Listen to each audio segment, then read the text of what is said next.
बिहार में पंचायत चुनाव के इतिहास में पहली बार एक बड़ा तकनीकी बदलाव देखने को मिलने जा रहा है। राज्य निर्वाचन आयोग ने निर्णय लिया है कि आगामी त्रिस्तरीय पंचायत चुनाव पूरी तरह से ईवीएम के माध्यम से कराए जाएंगे। अब तक पंचायत चुनाव में बैलेट पेपर का इस्तेमाल होता रहा है, लेकिन इस बार मुखिया से लेकर पंच तक सभी 6 पदों के लिए मतदाता ईवीएम का बटन दबाकर अपने जनप्रतिनिधि का चयन करेंगे। इसे चुनावी प्रक्रिया में पारदर्शिता, तेजी और भरोसे को बढ़ाने की दिशा में एक अहम कदम माना जा रहा है।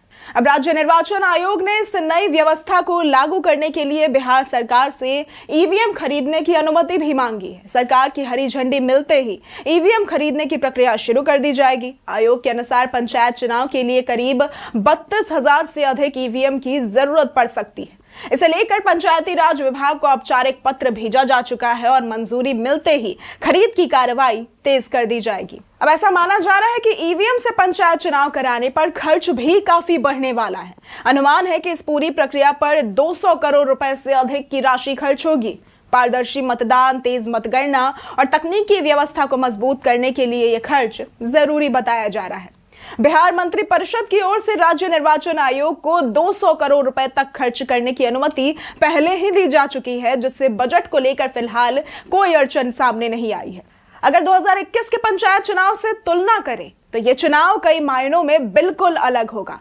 पिछली बार पंचायत चुनाव 11 चरणों में कराए गए थे और पूरी प्रक्रिया लगभग 2.5 महीने तक चली थी। इस बार आयोग कम चरणों में चुनाव संपन्न कराने की कोशिश कर रहा है और इसके साथ ही रियल टाइम रिपोर्टिंग सिस्टम लागू किया जाएगा, जिससे मतदान और अन्य गतिविधियों की निगरानी पहले से ज्यादा प्रभावी तरीके से हो सकेगी।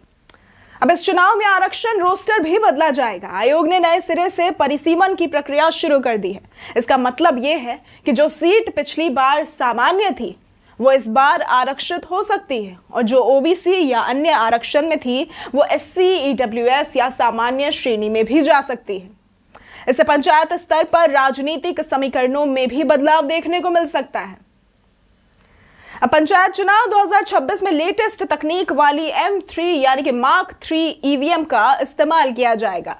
यह 3rd जनरेशन ईवीएम है, जिसमें एक साथ 24 बैलेट यूनिट और 384 प्रत्याशियों की जानकारी दर्ज की जा सकती है। मतदान के दौरान एक कंट्रोल यूनिट के साथ 6 अलग अलग बैलेट यूनिट जोड़े जाएंगे, क्योंकि पंचायत चुनाव में कुल 6 पदों के लिए वोटिंग होती है। अब नई ईवीएम बेंगलुरु स्थित electronic corporation of India limited यानी कि ECIL से खरीदी जाएगी। आयोग ने यह साफ किया है कि पंचायत चुनाव में वीवीपैट का इस्तेमाल नहीं किया जाएगा। पिछले चुनाव की तरह इस बार भी टोटलाइजर का प्रयोग होगा, जिससे किसी एक बूथ का नहीं बल्कि कुल वोटों का आंकड़ा सामने आएगा और मतदाता की गोपनीयता बनी रहेगी। ईवीएम की कीमत की बात करें तो लेटेस्ट M3 ईवीएम की लागत करीब 20,000 रुपए तक बताई जा रही है, जो कि प्रति यूनिट के हिसाब से है। पुराने M2 ईवीएम की तुलना में ये महंगी जरूर है, लेकिन सुरक्षा और तकनीक के लिहाज से कहीं ज्यादा उन्नत मानी जाती है। तो कुल मिलाकर बिहार का आगामी पंचायत चुनाव तकनीक, पारदर्शिता और प्रशासनिक तैयारी के लिहाज से एक नया अध्याय लिखने जा रहा है। ये बदलाव न सिर्फ मतदान प्रक्रिया को आसान बनाएगा, बल्कि नतीजों को लेकर होने वाले विवादों को भी काफी हद तक कम करने में मददगार साबित हो सकता है। तो अगर आपको आज की वीडियो पसंद आई हो तो इस वीडियो को लाइक करें, ज्यादा से ज्यादा शेयर करें और हमारे चैनल को सब्सक्राइब करना ना भूलें। आज के लिए सिर्फ इतना ही। वीडियो हमारे साथ बने रहने के लिए धन्यवाद।